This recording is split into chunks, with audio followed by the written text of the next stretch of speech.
வணக்கம்.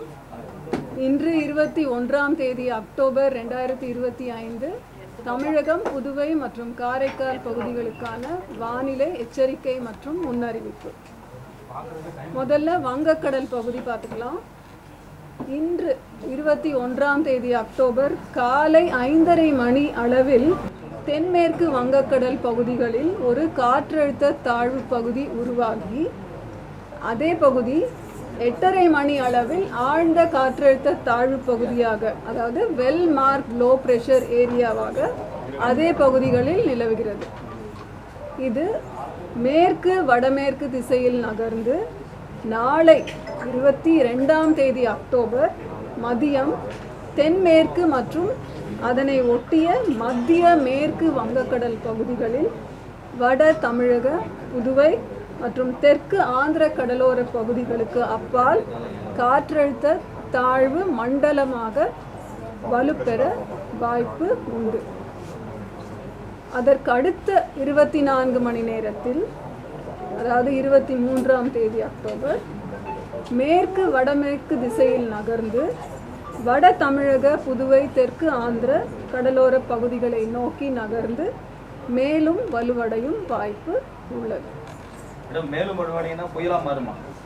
அதாவது காற்றழுத்த தாழ்வு மண்டலம் அப்படின்றது டிப்ரெஷன், அதற்கு அடுத்த ஸ்டேஜ் அப்படின்றது டீப் டிப்ரெஷன். அதற்கான சாத்தியக்கூறு உண்டு. டீப் டிப்ரெஷன் வரைக்கும் சொல்ல முடியும். இன்னைக்கு நாளைக்கு அது புயலா மாறுமா அப்படின்றது ஓரளவுக்கு சரியா சொல்ல முடியும். இப்போ இந்த நிலையில இப்ப நீங்க சொல்றத வச்சு பார்க்கும்போது இன்னைக்கு இரவுக்கோ நாளைக்கு ஃபுல்லுக்கோ மழை எப்படி இருக்கும் மேடம்? மழைக்கு நான் அடுத்த ஸ்லைட்ஸ்ல சொல்லியிருக்கேன். மழை கடலோர மாவட்டங்களுக்கு கனமழை எச்சரிக்கை அதி கனமழை எச்சரிக்கை விடப்பட்டிருக்கு. முதல்ல இந்த சினாப்டிக் சிச்சுவேஷன்ஸ் எல்லாம் பார்த்துடலாம், அப்புறம் இந்த மழை குறித்த தகவல்கள் we will see. ஸோ தெற்கு அந்தமான் அடுத்த 3 சிச்சுவேஷன்ஸில் இரண்டாவது தெற்கு அந்தமான் கடல் மற்றும் அதனை ஒட்டிய பகுதிகளில் ஒரு வளிமண்டல மேலடுக்கு சுழற்சி நிலவுகிறது. இது இரண்டாவது சினாப்டிக் சிச்சுவேஷன். மூன்றாவது அரபிக்கடல் பகுதிகளிலே நேற்று தென்கிழக்கு அரபிக்கடல் பகுதிகளிலே நிலவிய ஆழ்ந்த காற்றழுத்த தாழ்வு பகுதி இன்றும் அதே பகுதியில் நிலவுகிறது. இது மேற்கு திசையை நோக்கி மெதுவாக நகர்ந்து அடுத்த 24 மணி நேரத்தில் காற்றழுத்த தாழ்வு மண்டலமாக வலுப்பெறும் வாய்ப்பு உள்ளது. இந்த 3 சினாப்டிக் சிச்சுவேஷன்ஸ். கடந்த 24 மணி நேரத்தில் மழையின் டேட்டா பார்த்தீங்கன்னா, தமிழகத்தில் பெரும்பாலான பகுதிகளில் மழை பெய்துள்ளது. புதுவை மற்றும் காரைக்கால் பகுதிகளிலுமே மழை பெய்துள்ளது. தமிழகத்தில் வடகிழக்கு பருவமழை தீவிரமடைந்துள்ளது. அப்புறம் 4 இடங்களில் மிக கனமழை பதிவாகியுள்ளது. அதிக அளவாக ராமநாதபுரம் மாவட்டத்தில் தங்கச்சி மடத்தில் 17 சென்டிமீட்டர், பாம்பன் 15 சென்டிமீட்டர், மண்டபம் 14 சென்டிமீட்டர், வரட்டுப்பள்ளம் ஈரோடு மாவட்டத்தில் 13 சென்டிமீட்டர் மற்றும் 22 இடங்களில் கனமழை பதிவாகியுள்ளது. இன்றைய தேதி வரைக்கும், அதாவது வடகிழக்கு பருவமழை காலம் சொல்கிற 1 அக்டோபர்ல இருந்து இன்று வரை 21ஆம் தேதி அக்டோபர் வரை தமிழகத்தில் பதிவான மழை, தமிழகம், புதுவை மற்றும் காரைக்கால் பகுதிகளில் பதிவான மழை அளவு 16 சென்டிமீட்டர். இயல்பு மழை இன்று வரைக்குமான இயல்பு மழை அளவு 10 சென்டிமீட்டர். அப்போது இயல்பிலிருந்து இன்று வரை பதிவானது இயல்பிலிருந்து 59% அதிகமாக பதிவாகி இருக்கிறது. இதில் 16 மாவட்டங்கள் இயல்பை விட மிக அதிகமாக பதிவாயிருக்கு.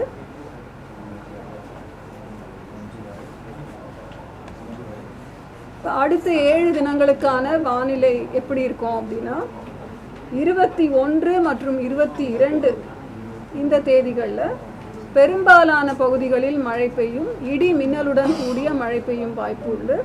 புதுவை மற்றும் காரைக்காலிலும் இதே போல இடி மின்னலுடன் மழை பெய்ய வாய்ப்பு உண்டு. 23ஆம் தேதி தமிழகத்தின் அநேக இடங்களில் புதுவை மற்றும் காரைக்கால் பகுதிகளில் மழை பெய்யும் வாய்ப்பு. 24 27 வரைக்கும் தமிழகத்தில் ஒரு சில இடங்களில் புதுவை மற்றும் காரைக்கால் பகுதிகளிலும் மழை பெய்யும் வாய்ப்பு உண்டு. இப்போது கனமழை, மிக கனமழை, அதி கனமழைக்கான எச்சரிக்கை. இப்போ பார்த்தீங்கன்னா இன்று காலையிலிருந்து நாளை காலை 8:30 மணி அளவுடன் எந்தெந்த மாவட்டங்களில் அதி கனமழை எதிர்பார்க்கிறோம் அப்படின்னா 8 மாவட்டங்களில், கடலோர மாவட்டங்களில் அதி கனமழை எதிர்பார்க்கிறோம். அதோடு கூட தமிழகத்தின் 8 மாவட்டங்கள் மற்றும் புதுவை மற்றும் காரைக்கால் பகுதிகள் 10 மாவட்டங்களில் மிக கனமழை எதிர்பார்க்கிறோம். 7 மாவட்டங்களில் கனமழை. எங்கெல்லாம் அதி கனமழை எதிர்பார்க்கிறோம்? விழுப்புரம், கடலூர், மயிலாடுதுறை, காரைக்கால், புதுவை, அப்புறம் தஞ்சாவூர், நாகப்பட்டினம், புதுக்கோட்டை, ராமநாதபுரம். இதில் இந்த 8 மாவட்டங்கள் கூட புதுச்சேரி மற்றும் காரைக்காலும் சொல்லிட்டேன்.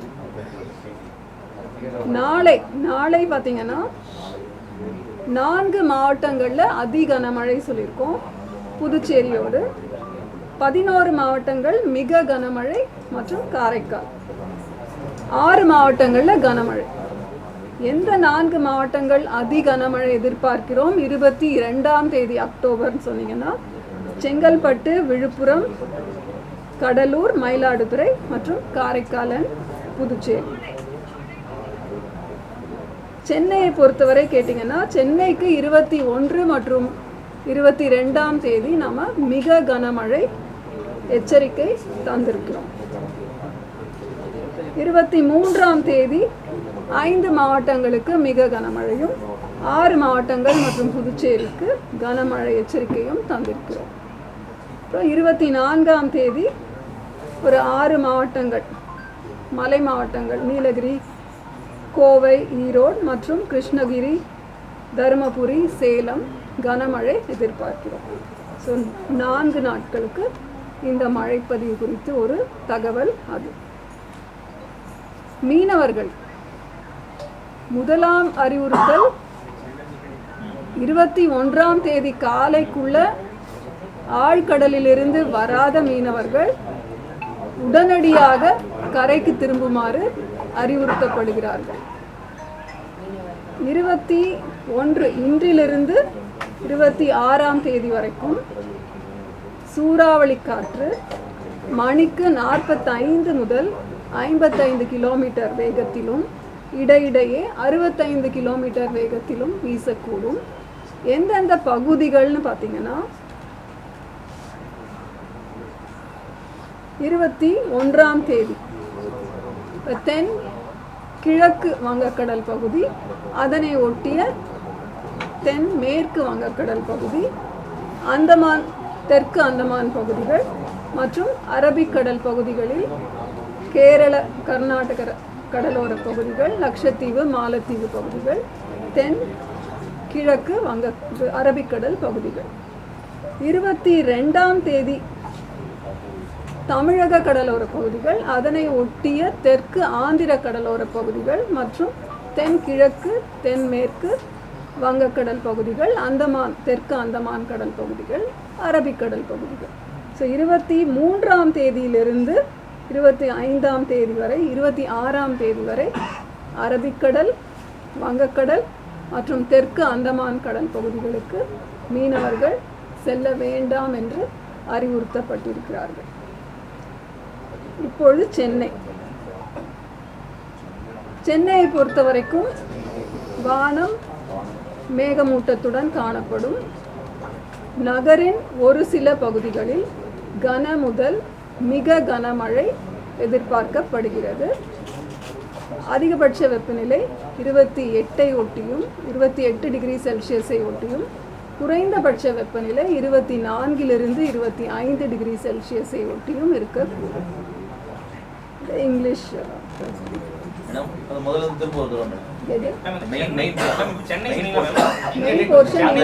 காற்றழுத்த தாழ்வு அதிகம் அந்த போர்ஷன் திரும்ப சத்தமா மேடம் இல்ல ஒரே விஷயம்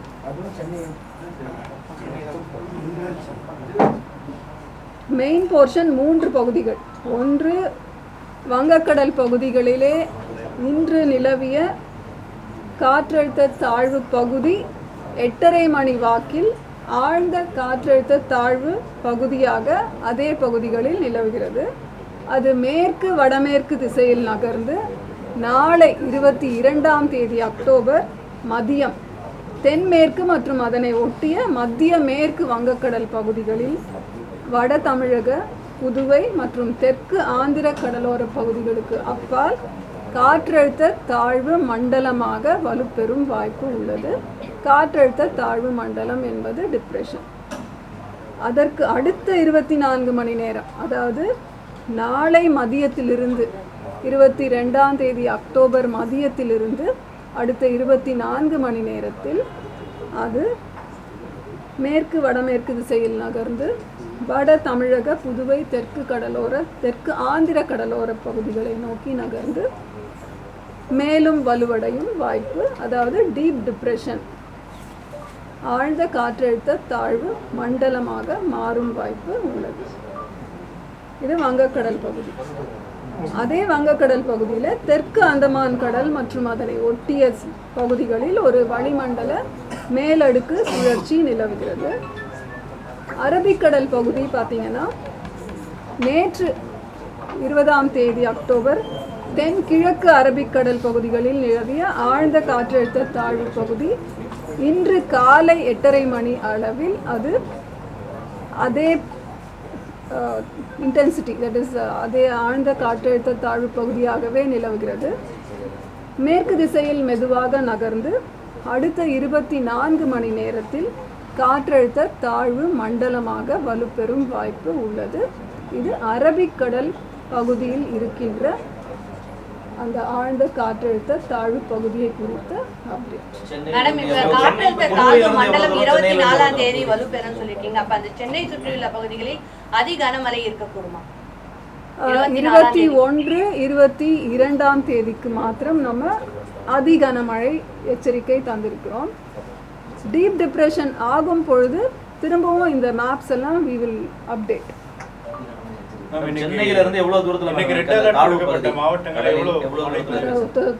சென்னையில இருந்து எவ்வளவு தொலைவில் இருக்கு? ஒரு 400 கிலோமீட்டர் தொலைவில அந்த ஆழ்ந்த காற்றழுத்த தாழ்வு பகுதி நிலவுகிறது. சென்னையில வந்து இன்னைக்கு ரெட் அலர்ட் கொடுக்கப்பட்ட மாவட்டங்கள் எவ்வளவு மழை? ரெட் அலர்ட் அதிக மழை ராமநாதபுரம் ரெட் அலர்ட் கொடுத்துருக்கோம்.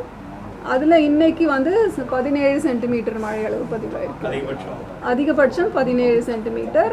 பாம்பனில் 15 சென்டிமீட்டர், மண்டபத்தில் 14 சென்டிமீட்டர். இன்று காலை 8:30 மணி அளவோடு முடிந்தது. இன்றைக்கும் அதிகன மழை எதிர்பார்க்கிறோம்.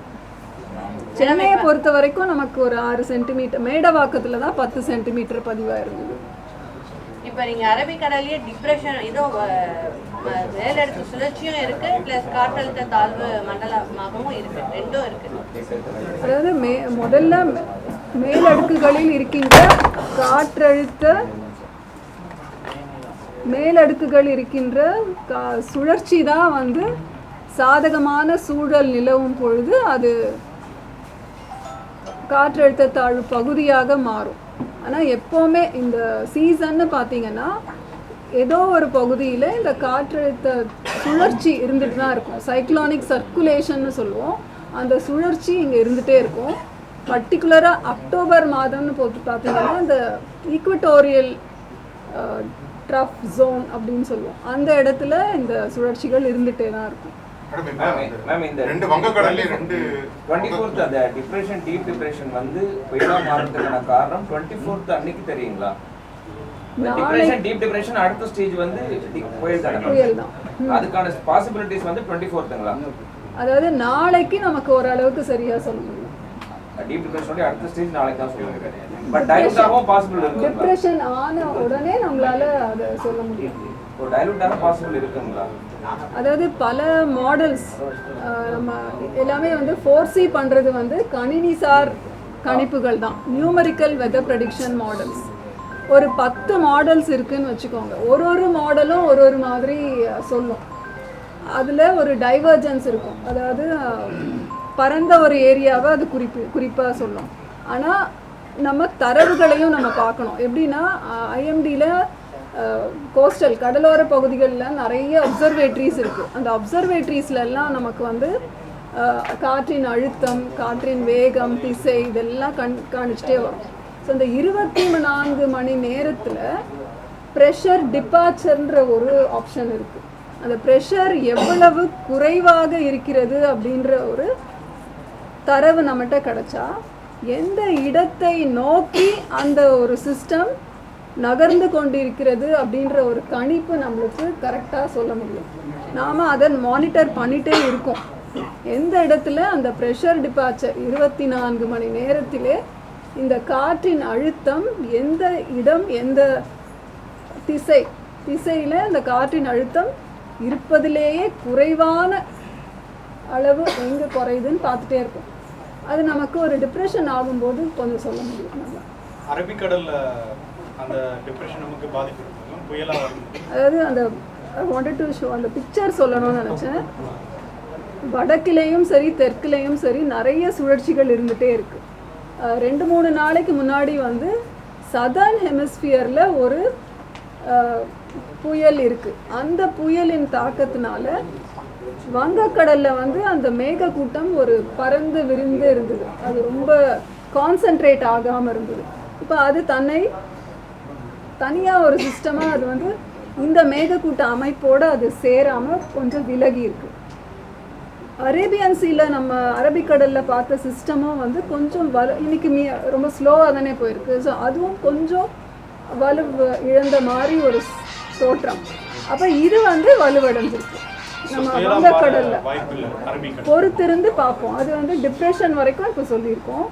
மானிட்டர் அண்ட் 4 க்ளவுட் பேச்சஸ் இருக்குது. நீங்கள் பார்த்தீங்கன்னா southern hemisphere and northern hemisphere பார்த்தீங்கன்னா 4 சிஸ்டம்ஸ் இருக்குது. ஸோ ஒரு 2 இப்போ அரபிக்கடல் வங்கக்கடல் ரெண்டுத்துலேயுமே பேரலாக ஒரு சிஸ்டம் இருக்கும்போது அதுக்கு ஒரு பேர் இருக்குது, ஃபுஜிவாரா எஃபெக்ட்னு சொல்லுவாங்க. ஸோ இது மாதிரி ஒன்று எது வந்து ஸ்ட்ராங்காக ஆகும் அப்படின்றது நம்ம பார்த்து தான் சொல்லணும். இந்த மாதிரி நிறைய அந்த மாதிரி நமக்கு ஒரு 100 ஆண்டு தரவுகள்னு பார்த்தீங்கன்னா இந்த மாதிரி ஃபியூஜிவாரா எஃபெக்ட்ல வர்ற சிஸ்டம்ஸ் நிறைய இருக்கு. அதிக கனமழை, மிக கனமழையில சொன்னீங்க. அதிக கனமழைனா எவ்வளவு மழை பெய்யும், எத்தனை சென்டிமீட்டர்? அது மிக கனமழை. கனமழை சொன்னோன்னா 7 சென்டிமீட்டர்ல இருந்து 11 சென்டிமீட்டர் வரைக்கும் கனமழை. 7 சென்டிமீட்டர்ல இருந்து 11 சென்டிமீட்டர் வரைக்கும் கனமழை.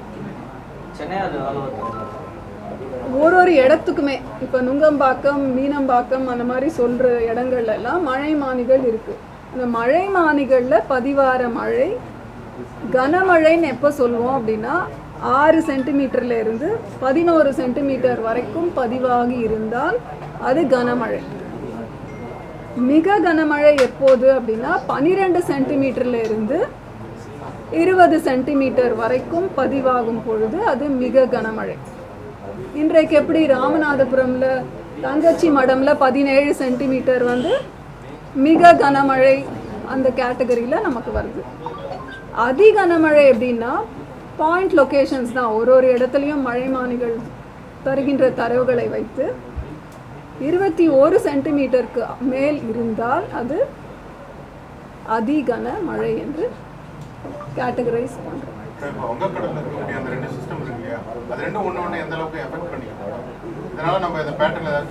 வங்கக்கடல்ல இப்போதைக்கு நம்ம சொல்றது அந்த ஆழ்ந்த காற்றழுத்த தாழ்வு பகுதி, தெற்கு அந்தமான் கடல் பகுதிகளில் ஒரு வளிமண்டல மேலடுக்கு சுழற்சி இருக்கு.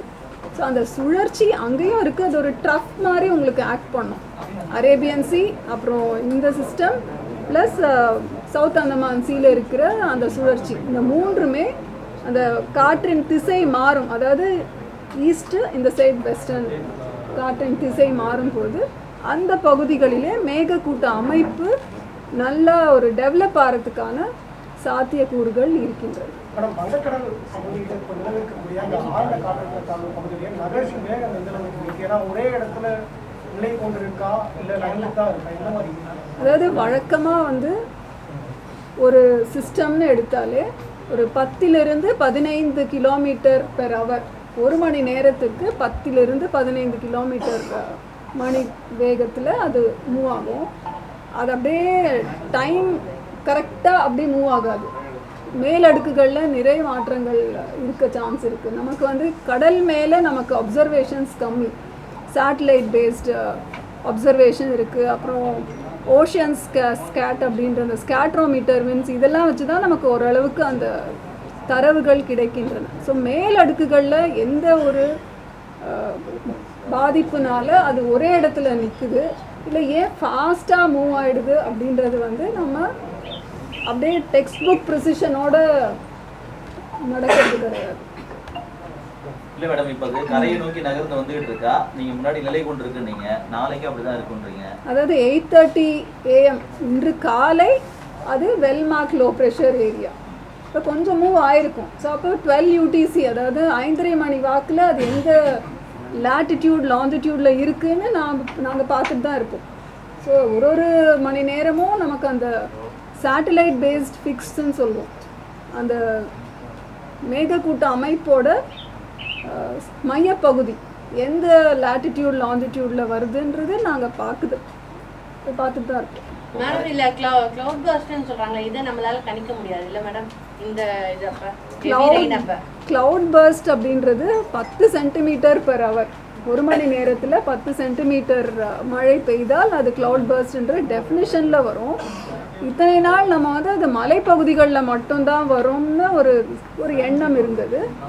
இப்போதெல்லாம் நமக்கு மழை மானிகள் நிறைய நம்ம போட்டதுனால, நிறைய தரவுகள் நமக்கு வர்றதுனால, ஆட்டோமேட்டிக்கான சில ஸ்டேஷன்ஸ் இருக்கிறதுனால நமக்கு அந்த கண்டினியூஸ் ப்ரொஃபைலும் நமக்கு கிடைக்குது. அதனால் நம்மளால் இந்த இடத்துலையும் ஒரு 10 சென்டிமீட்டர் பெர் ஹவர் விட ஜாஸ்தியான மழை கிடைத்திருக்கிற ஒரு டேட்டா நமக்கு கிடைக்குது. ப்ரெடிக்ட் பண்ண முடியுமா? ஓரளவுக்கு சொல்ல முடியும். இந்த மாதிரி நல்ல ஒரு இப்போ இன்றைக்கு காலையில் இந்த படம் பார்க்க முடியல, இன்றைக்கு கூட காலையில் ஒரு இன்டென்ஸ் ஸ்பெல் வந்தது இல்லையா, ஒரு 11:00 12 மணி. அதில் பார்த்தீங்கன்னா அந்த மாதிரி ஒரு சிஸ்டம், அதாவது ஒரு காற்றழுத்த தாழ்வு மண்டலம் இந்த மாதிரி உருவாகும் பொழுது அதற்கான ஸ்ட்ரீமர்ஸ்னு சொல்லுவோம், அது ஆங்கிலத்தில் ஸ்ட்ரீமர்ஸ் அப்படின்னா லைன் ஸ்குவால்ஸ்னு வரும். அது அந்த மாதிரி மேகக்கூட்ட அமைப்பு வந்து உங்களுக்கு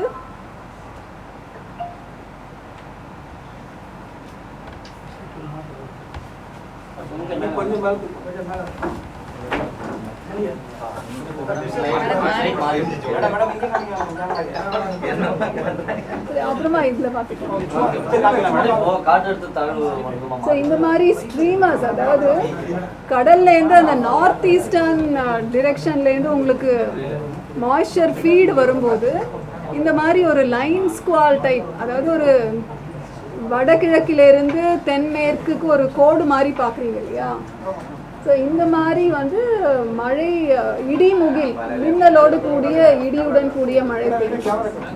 இந்த மாதிரி மேகக்கூட்ட அமைப்பில் வந்து இடைவிடாமல் உங்களுக்கு இடி மின்னலுடன் கூடிய மழை பெய்யும். இப்போ அந்த மாதிரி வந்து இப்போ கடலில் சில சமயம் அது கடலில் நிறைய மழை பொழிவை கொடுத்துட்டு லேண்டில் கொஞ்சம் குறைச்சலாக வரும். மோஸ்ட்லி வடகிழக்கு பருவமழை காலத்துலன்னு பார்த்தீங்கன்னா நம்மளுக்கு ஆராய்ச்சி கட்டுரைகள் பல இருக்குது. கடலில் தான், அதாவது கரையை ஒட்டி கடலிலே தான் மிகவும் அதிகமான மழை பொழிவு இருக்கிறது. அதில் ஒரு % தான் நமக்கு மழை வருகிறது. சென்னைக்கு என்னைக்கெல்லாம் மேடம் ரெட் அலர்ட்? சென்னைக்கு ரெட் அலர்ட் நம்ம தரல இல்லையா? கனமழை ஆரஞ்சு அலர்ட் தான் கொடுத்துருக்கோம். சரியா? Okay, thank you madam.